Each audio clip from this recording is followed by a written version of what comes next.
Presidential candidates Kamala Harris and Donald Trump meeting on the debate stage for the first time. Kamala Harris, let's have a good debate. You see, have fun. Thank you. The vice president walking to the former president's podium to shake his hand in Philadelphia, the two standing just 6 feet apart. From the start, the gloves were off. Tonight, you're going to hear from the same old tired playbook, a bunch of lies, grievances, and name-calling. Trump punching back. She's a Marxist. Everybody knows she's a Marxist. Her father's a Marxist professor in economics, and he taught her well. The stakes could not be higher for tonight's debate. The two candidates locked in a dead heat in polls. The economy and inflation on the top of American voters' minds. Trump laying the blame on the Harris and Biden administration. We have inflation like very few people have ever seen before, probably the worst in our nation's history. We were at 21%. Harris responding. Donald Trump left us the worst unemployment since the Great Depression. Donald Trump left us the worst public health epidemic in a century. Like the Trump-Biden debate, tonight there was no studio audience and the microphones were turned off. And remember this, she is Biden. You know, she's trying to get away from Biden. I don't know the gentleman, she says. She is Biden. The worst inflation we've ever had, a horrible economy because inflation has made it so bad, and she can't get away with that. Harris responding. Clearly, I am not Joe Biden, and I am certainly not Donald Trump. And what I do offer is a new generation of leadership for our country. The debate turning personal. Donald Trump was fired by 81 million people. So let's be clear about that. And clearly he is having a very difficult time processing that. Trump claiming Biden was pushed off the Democratic ticket. You talk about a threat to democracy. He got 14 million votes and they threw him out of office. And you know what? I'll give you a little secret. He hates her. He can't stand her. Both candidates getting heated when discussing the issue of abortion, an area of vulnerability for the GOP. Her vice presidential pick says abortion in the 9th month is absolutely fine. He also says execution after birth. It's execution, no longer abortion, because the baby is born, is okay.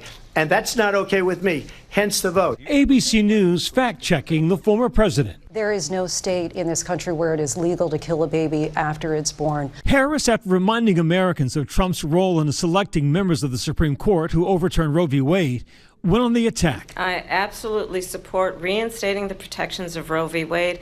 And as you rightly mentioned, nowhere in America is a woman carrying a pregnancy to term and asking for an abortion. That is not happening. It's insulting to the women of America. According to a Pew Research Center study, a majority of Americans believe abortion should be legal in all or most cases. President Trump hammering the Biden administration on the border, an area of vulnerability for Harris. There's never been anything done like this at all. They've destroyed the fabric of our country. Millions of people let in. And all over the world, crime is down all over the world except here. Harris defending her record, pointing to the bipartisan border bill that Trump killed. That bill would have put more resources to allow us to prosecute transnational criminal organizations for trafficking in guns, drugs, and human beings. But you know what happened to that bill?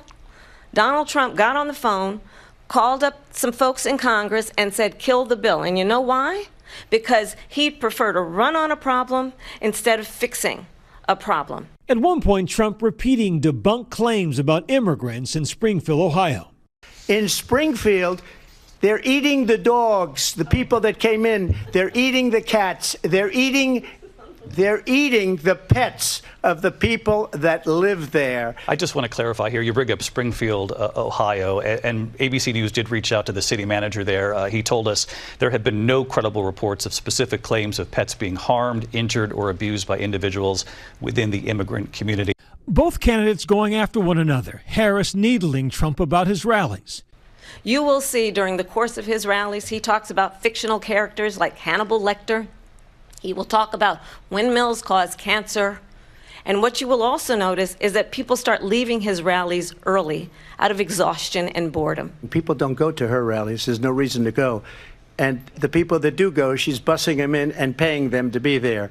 ABC News anchor Lindsay Davis challenging the vice president on her changing positions. Vice President Harris, in your last run for president, you said you wanted to ban fracking. Now you don't. You wanted mandatory government buyback programs for assault weapons. Now your campaign says you don't. You supported decriminalizing border crossings. Now you're taking a harder line. I know you say that your values have not changed. So then why have so many of your policy positions changed? So my values have not changed, and I'm going to discuss at least every point that you've made. Tonight was crucial for both candidates, but for Harris, it was her biggest stage yet as she reintroduces herself to voters, with recent polls showing nearly a third of voters say they still don't know enough about her. While tonight was her first presidential debate, she did not hold back. When you then talk in this way in a presidential debate and deny what over and over again are court cases you have lost because you did in fact lose that election, it leads one to believe that perhaps we do not have in the candidate to my right the temperament or the ability to not be confused about fact. Trump launching attacks on Harris's record. She's worse than Biden. In my opinion, I think he's the worst president in the history of our country. She goes down as the worst vice president in the history of our country. Tonight was Trump's 7th presidential debate. Less than 3 months ago, he was on the debate stage facing off against a different candidate. With the COVID, with dealing with everything we have to do with, look, if we finally beat Medicare. Shortly after Trump survived an assassination attempt, then Biden dramatically ending his bid for a second term, passing the torch to his vice president. Polling shows Harris and Trump locked in a tight race. A New York Times Siena poll found Trump leading Harris by 1 percentage point. The former president's support holding steady despite a New York jury finding him guilty on all 34 counts of falsifying business records in the Stormy Daniels hush money case. I think this is so rich coming from someone who has been prosecuted for national security crimes, economic crimes, election interference, has been found liable for sexual assault, and his next big court appearance is in November at his own criminal sentencing. Trump responding. I'm winning most of them, but those are cases, it's called weaponization. Never happened in this country. They weaponized the Justice Department. Tonight's debate coming amidst prolonged conflict in the Middle East. Israel, a controversial topic. She hates Israel. If she's president, I believe that Israel will not exist within 2 years from now. And I've been pretty good at predictions, and I hope I'm wrong about that one. She hates Israel. Vice President Harris, he says you hate Israel. That's absolutely not true. I have my entire career and life supported Israel and the Israeli people. He knows that. He's trying to, again, divide and distract from the reality, which is it is very well known that Donald Trump is weak and wrong on national security and foreign policy. It is well known that he admires dictators, wants to be a dictator on day one, according to himself. After the debate, Taylor Swift endorsing Harris, writing in part on Instagram, "I'm voting for Kamala Harris because she fights for the rights and causes I believe need a warrior to champion them." With the election less than 2 months away, the impact of tonight's debate can't be underestimated.